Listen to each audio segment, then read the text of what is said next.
Welcome to Literary Dialogs with Nina Serrano, bringing you wonderful poets and writers who focus on peace, justice, and a healthy planet. I'm your host, Nina Serrano. My guest today is D.L. Lang, the Poet Laureate of Vallejo, California. She has written 10 books of poetry in just that many years. Welcome, D.L. Lang. Thank you, Nina. It's wonderful to be here with you today. I'm so glad that you are, and that you've brought your latest book, or one of your latest books, Wanderings. It's hard to say your latest book because you're always popping up with another book. That's true. And you're now also working on an anthology. Yes, I'm trying to put together an anthology that features poets from Vallejo, California, talking about Vallejo, California, but it's not completely limited to that. I'm being open to who submits. Yes, and so much impacts Vallejo, California, including the environment, war and peace, all of it. Correct. So what poems have you brought for us today?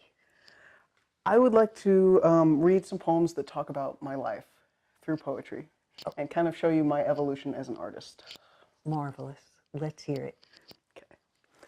This book here is Wanderings, and it has railroad tracks on it from my house where I grew up in Oklahoma. So the first poem I'd like to read is about wandering around the railroad tracks in Oklahoma. I still wander there, not too sure what it is running through my heart. Makes me keep running back to where I started, skipping down the red dirt way of memory lane, trying to find what it is I might have left behind.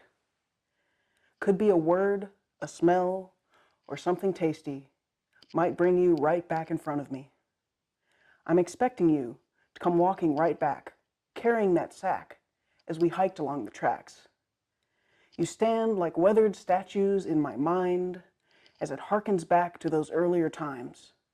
When I return, I expect you here to find. Back in the days when candy cigarettes turned to dares of smoke upon the breath, where we dressed in plaid and cowboy hats, roamed for many hours, dodging trains. Imagine that. When we swung from the rafters of the rail house, bouncing upon mattresses as though we could fly. We trekked beyond our Clona homes and out, fleeing to the freedom of the fields and hilltops, where we climbed up the hay bales to reach the sky. The pavement said dead end, but we just couldn't yield. We gathered in a circle on some dusty farmer's field, held our hands up in a pledge to save this very earth, and sang, "This land is your land," without knowing every verse. Wow. Thank you. Very evocative. It even brought back to me my very, very urban childhood, all its sights and smells. You came to Oklahoma from Germany, where you were born, is that right? Yes, I was born in Germany. I lived briefly in Texas and Louisiana, and then my father was stationed in Enid, Oklahoma. And you lived in a bilingual home, Yes, my mom spoke German. and you spoke with her. Yes. So your interest in language, you had a very early start in experimenting with languages. Yes. And I noticed that you have a proclivity for rhyme. Yes, I do. Has that always been true? I've always loved music. I've always loved poetry ever since I could remember, and I love making things up. So what other poems have you made up? One of my biggest influences was listening to the music of the 1960s. I grew up in the 90s. I didn't really like the music of my own generation very much. So the Marin County Fair had the 60s as a theme, and I tried to put myself back there. And I ended up winning first place for this poem called The 60s. We were more than just hippies, artfully clad in paisley and beads, dancing in circles, hugging trees. For in these short years, we brought about revolutions peacefully. We made pilgrimage to North Beach and Greenwich Village and settled in the hate, making music about this world's fate. Joining hands, united by songs, we dreamed of a time where we all got along an evolution of humanity where each and every soul could live free. As we lazed upon the grasses, we took every journey of the mind, sought out all the truth we could find, rediscovering ancient spirituality while forging the way for a brand new reality.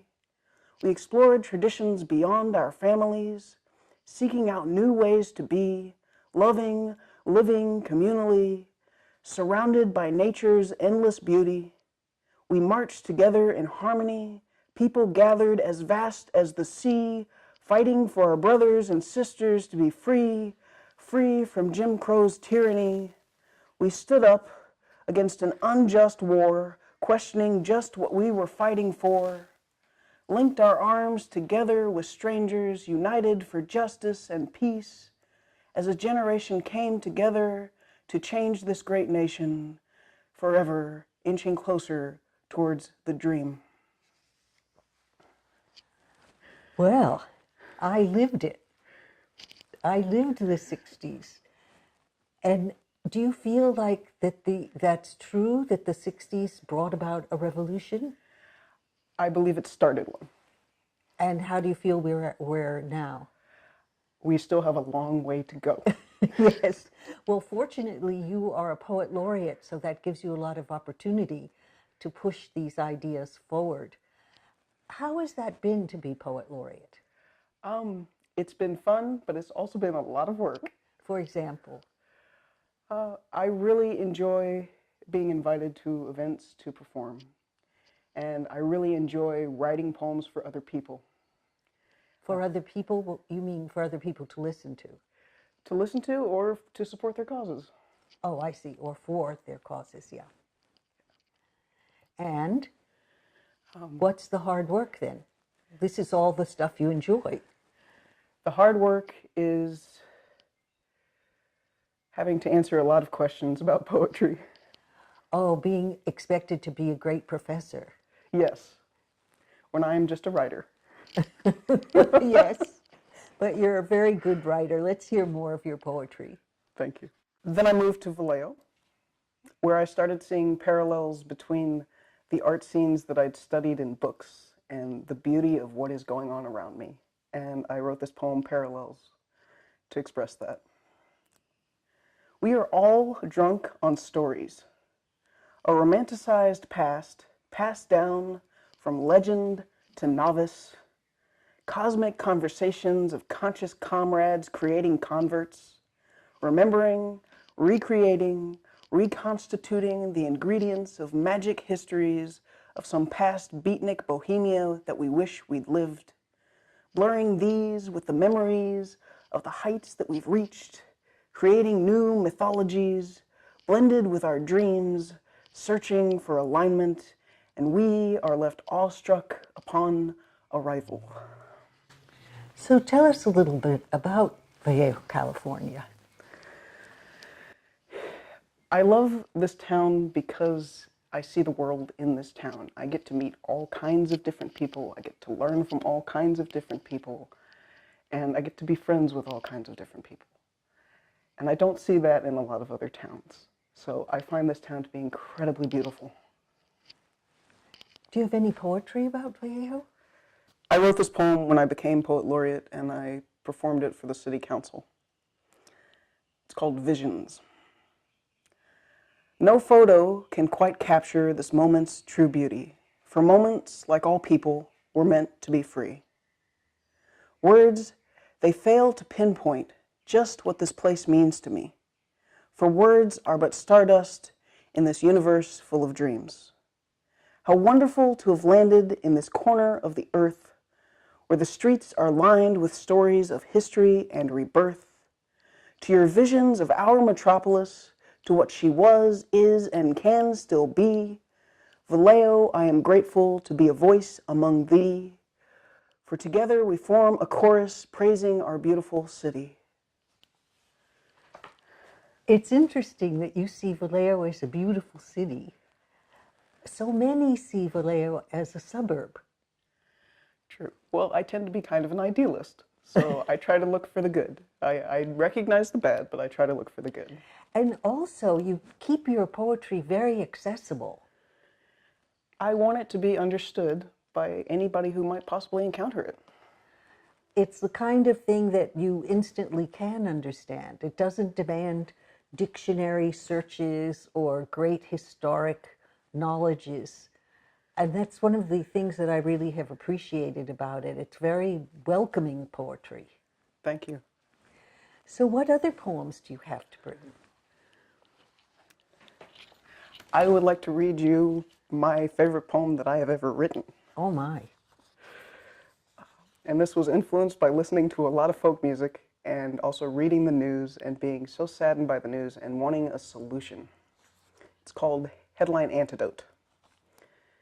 Be a rebel for righteousness, a leader for love, a troublemaker for the truth, not a hawk but a dove. There's more than one way to be a human, so many ways to understand. Join all your hands together and march across this land. Be an agitator for awesome, a hustler for the heart, an outcast for open-mindedness. Whatever you do, just start. There's more than one way to be an American. Patriotic pacifists, no weapons in our hands. Here's to building better times. Yes, you know that we can. That's your favorite poem, and that seems to sum up you. Yes, very much so. Yeah, that it offers leadership and it offers very accessible paths to everyone. Thank you. So how do you see your rest of your term, and when does it end? My term will end in September of 2019. The biggest project that I'm working on is getting this chapbook together, and I really want to shine a light on all the talented poets that I know. What is this chapbook about? This chapbook is about Vallejo, but I've also received poems that are themes of love and loss and peace and war and the entire experience of humanity. Diane, I have here some of your 10 books, not all, but I'd like you to tell us something about them. It all started with this book, Tea and Sprockets. This took me 15 years to put together. It's mostly childhood poetry. And it was a dream of mine since I was 11 years old to publish a book. And then I met my musician friends who encouraged me to keep going. And it kept going from there with Abundant Sparks and Personal Archaeology, which is very spiritual poetry, because I was very involved in my synagogue at the time that I wrote this. I want to go back to that Tea and Sprockets. That title, what does that refer to? This refers to the fact that there's two ways that the mind can work. You can be very calm, or you can be having rapid thoughts and kind of stream of consciousness poetry, and I write in both states of mind. So the tea is the kind of meditative, slow, thoughtful poetry, and the sprockets is the rapid stream of consciousness. Okay. And Abundant Sparks and Personal Archaeology. Archaeology. Abundant Sparks. Sparks are very pertinent in Judaism. There's a belief that the world is broken and we have to do good deeds in order to put it back together. So there are abundant sparks in our good deeds, and that's what that came from. And Personal Archaeology was my digging into my past to find inspiration. Look Ma No Hands is about taking a leap of faith, to really believe in yourself after a lot of hard stuff has happened to you, and to keep going. So it's leaping. Poet Loiterer is where the political poetry started. I love that title because you're the poet laureate. Correct. So to see Poet Loiterer, it was very funny. At the time, I never expected I would ever be a poet laureate. That was just unheard of in my... Oh, Yeah. that wasn't written when you first became Poet Laureate? Oh, this was written in 2015. Oh, And it was kind of a joke between my husband and I that I'm not a poet laureate, I'm a poet loiterer, because I just kind of sit around and write poetry. so then it was quite a surprise that you became the poet laureate. Correct. I did not expect this at all, and I'm grateful for it. So tell me about this book. This book is primarily my political responses to the 2016 election and what led up to it, but there's also a lot of humorous poetry and a lot of personal poetry as well. So I tried to keep it a little bit diverse. And I was listening to a lot of old folk songs from the 30s and previous and the 60s, and that kind of influenced how I went about it. The next one is id biscuits, which the id is the inner child. So I drew a lot of inspiration from my childhood in this book. And the biscuits? The biscuits I was just trying to make a joke. So biscuits is probably just little nuggets of my childhood. This book, Barefoot in the Sanctuary, is primarily inspired by hiking out in the wilderness. And so this is my feet standing on top of a mountain after I'd hiked quite a ways. And it's also spiritual poetry as well. The last one. This is resting on my laurels. It's a joke. It's meant to be irony because I've been so busy as a poet laureate that I can't possibly rest on my laurels right now. And the cover is Vallejo in front of the alibi clock, because I love the story behind that clock. What is it? There were some activists who were arrested back in the early 1900s, and they were freed because of a picture of this clock. What happened, there was an explosion in San Francisco, and they were framed for this explosion because they were activists. And so this clock was one of the things that freed them, and now it's in downtown Vallejo. You mean there was a picture of them under the clock that showed that they couldn't have been at the scene of the crime? Correct. Oh, wow. Correct. I've seen that clock downtown. I didn't know that story. Yeah, Wonderful story. It's wonderful. So I posed in front of that clock, and this book contains all of my official poet laureate poems that I've written since becoming poet laureate up until March of last year, as well as a bunch of other personal poems. So when you say your official poet laureate poems, you mean poems that you wrote for civic occasions? Correct. So how do people get your books? Well, folks can find my books at online retailers such as Amazon.com. I also have a few of them available at the Benicia Bookshop. And you can find out more information about me at poetryebook.com. poetryebook.com. Or DianaLangPoetry.com. DianaLangPoetry.com. And now the secret is out, what the DL stands for. Diana. Lucille. Oh, now it's all out there. It is. Thank you. You're welcome. Well, this has been very inspiring. Thank you. And I want to thank you for being on our dialogues and participating in the dialogues and doing the wonderful work that you do to bring forward the poetry in our community. Thank you so much for having me. It's been lovely. Oh, a pleasure.